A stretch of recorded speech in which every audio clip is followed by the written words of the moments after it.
आषाढी एकादशीच्या पावन पर्वानिमित्त जळकोट तालुक्यातील वांजरवाडा येथील प्रसिद्ध श्री संत गोविंद माऊली देवस्थान आणि विराळ येथील श्री धोंडुतात्या देवस्थान येथे हजारो भाविकांनी दर्शनासाठी मोठी गर्दी केली.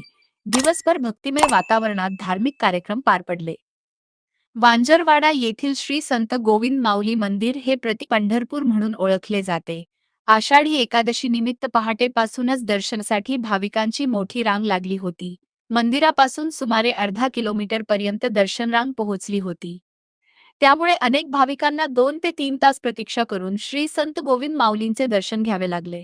जळकोट, कंधार, मुखेड, अहमदपूरसह विविध तालुक्यांतून हजारो भक्त या ठिकाणी दाखल झाले होते. यावेळी दापका येथील संत नामदेव महाराज दापकेकर यांच्या दिंडीचे वांजरवाडा येथे उत्साहात आगमन झाले. टाळ मृदंगाच्या गजरात आणि विठ्ठल नामाच्या जयघोषात भाविकांनी दिंडीचे स्वागत केले. मंदिरात दिवसभर अभिषेक, आरती, भजन, कीर्तन आणि इतर धार्मिक कार्यक्रमांचे आयोजन करण्यात आले होते. मंदिर देवस्थान समिती आणि समस्त ग्रामस्थांच्या वतीने दर्शनासाठी आलेल्या सर्व भाविकांसाठी चहा व उपवासाचा फराळ उपलब्ध करून देण्यात आला. भाविकांना कोणतीही अडचण येऊ नये यासाठी स्वयंसेवकांची नियुक्ती करण्यात आली होती. तसेच कायदा व सुव्यवस्था राखण्यासाठी मंदिर परिसरात पोलिसांचा बंदोबस्त तैनात करण्यात आला होता. दरम्यान जळकोट तालुक्यातील विराळ येथील प्रसिद्ध श्री धोंडुतात्या देवस्थानातही आषाढी एकादशी निमित्त मोठी भक्तांची गर्दी झाली. करंजी, कुणकी, कोळनूर, माळीपरगा, लाळी, सोनवळा आणि परिसरातील अनेक गावांमधील नागरिकांनी दर्शन घेतले. येथेही भाविकांसाठी उपवासानिमित्त फराळाची व्यवस्था करण्यात आली होती.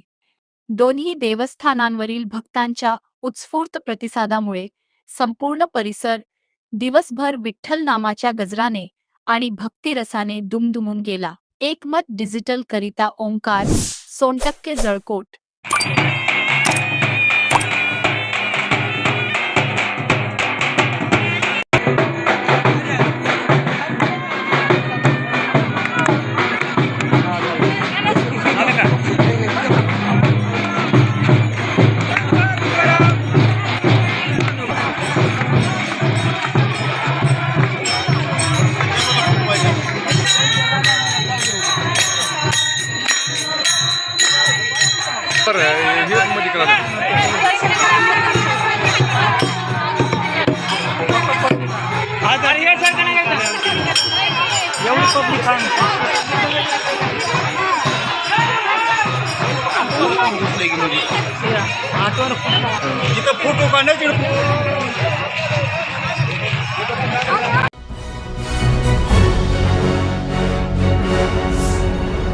Thanks for watching Ekmat Digital.